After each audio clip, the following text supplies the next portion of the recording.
All right, hi everybody. My name is Dalton Brown, and this summer I interned for the U.S. Fish and Wildlife Service. A little background on the U.S. Fish and Wildlife Service: it was established in 1940, and it actually formed from the joining of the Bureau of Wildlife and Fisheries and the Bureau of Biological Survey, and it essentially formed to be comprised under the Department of the Interior, under a single unit, so they're not having different fish and wildlife bureaus. And it pretty much was established for the conservation, preservation, and management of wildlife species, and to provide recreation opportunities and wildlife use. Where I worked at Sam D. Hamilton Noxubee National Wildlife Refuge in Noxubee, Mississippi. It is roughly 42,500 acres and it is stationed right on the northeastern end of Mississippi, 20 minutes south of Starkville, where Mississippi State University is. So a lot of the students out there actually do research on this refuge. And it is comprised of bottomland and upland hardwood systems and a lot of loblolly pine stands that are mature. And it is actually a holding population for red cockaded woodpeckers, and I think it is the second largest holding population, which is where they take individuals and they relocate those individuals to other areas in the east. So it's pretty important for that. It also has a population of 200 alligators in the local lakes, Lake Logofoma and Bluff Lake, and is actually host to Mississippi's state record for, I think, at like 14.5 feet. So that's pretty cool. My position, so I was technically hired as a forest tech intern, but I did a lot more than that. So under the job description, I guess, I was hired to participate in silvicultural activities for the better management of wildlife species. And I worked with the head forester, Eddie Harsh. But as you can see, I did a lot of wildlife aspect. I also worked with Steve Lewis, who's the main biologist there. So some of the main goals, personally, I wanted to work for this internship to realize more about what it's like to work for the federal government. I know it's a lot different than working for private or even state governments. And I also wanted to have a lot of fun, and which I did. Had fun this summer. Southern flying squirrel, public enemy number one for the red cockaded woodpecker. Northern or southern flying squirrels actually are nocturnal animals, and they occupy cavities that RCWs excavate. So part of our job was doing fledge checks, which is where you take this little telescoping device and you shimmy it up, I think 40 some feet in the air, and you're like having to fight it wobbling back and forth. And you stick it in these holes, and you have a little camera set that you look, and there's a camera attached to the end of the pole. And so you peep these holes, and then sometimes you'll see little RCW chicks, and they'll just be peeping their little heads out. And then sometimes you'll see a whole cluster of these southern flying squirrels, and that's when we have to go in and take care of them. And by take care of them, I mean we have to set up these tiny little aluminum 10-foot ladder sections and climb all the way up the tree to that cavity, strapped in, of course, by a little belt. And you have to plug the hole and anesthetize these squirrels. And then the rest is up to nature or whatever you feel like doing, ethically, of course. And so the result is you remove the squirrels from the cavities. But it's not all doom and gloom. We did actually get to band many clusters of RCWs, as you can see, the guy in the corner. And they have a bunch of different band types. They actually have the U.S. Fish and Wildlife Service band and the cluster band and then an individual band. So by looking at these birds, you can tell individual basis for every single one of these birds. Another project that I worked on while at Noxubee National Wildlife Refuge was I headed up a crawfish survey using minnow traps, and we were sampling for ephemeral wetlands throughout the refuge. And as you can see, we caught lots of crawfish.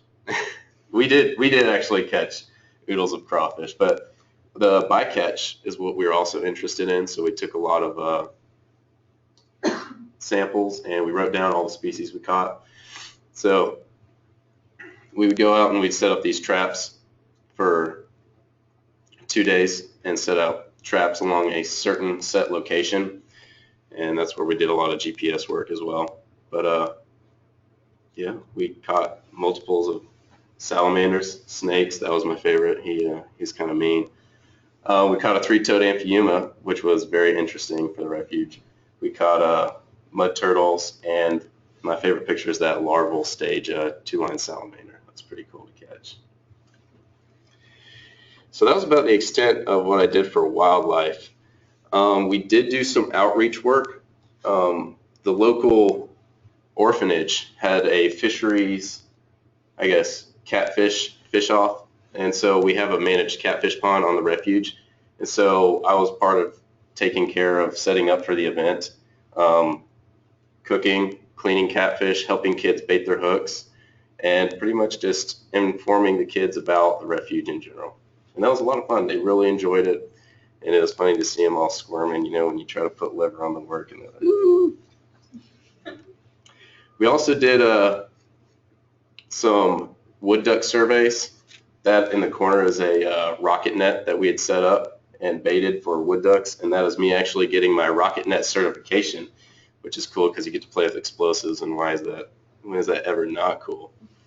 But unfortunately, we did not catch any wood ducks. We, I guess, weren't diligent enough about it, and we had a lot on our plate on the refuge, so we were unable to capture and band wood ducks while I was there.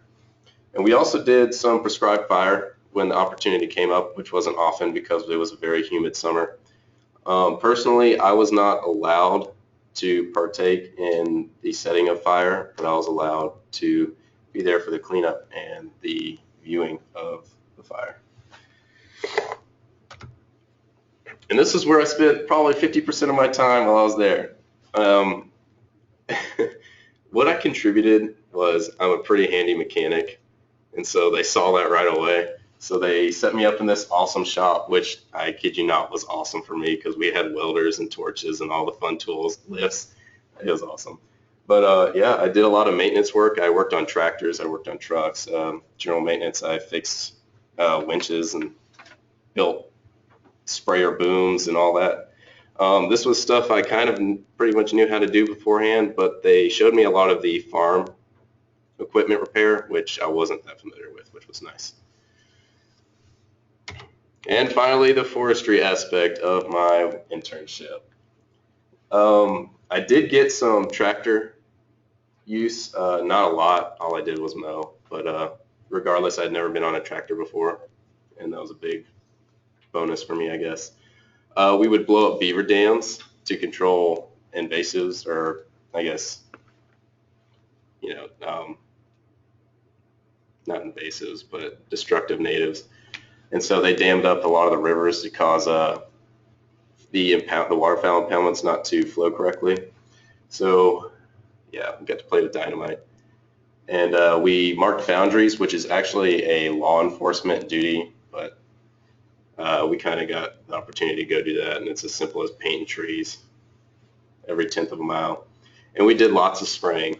30% of my time was probably spent spraying herbicide out of a garden hose from the back of a UTV, or going back and filling up the dozer with the fire engine.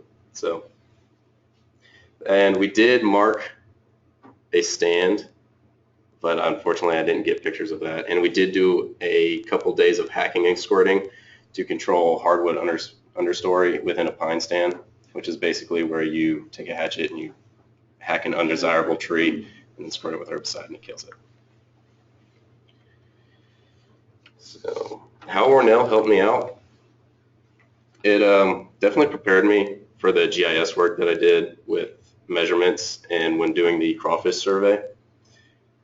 Techniques definitely helped because I was able to identify a lot of the animals, and as well as vertebrate natural history helped when doing the survey. And dendrology, of course, because I did a lot of tree identification while I was out there. One thing that I wish Ornell had provided, I guess, education-wise, was I wish we'd done a certification to where you become fire certified nationally.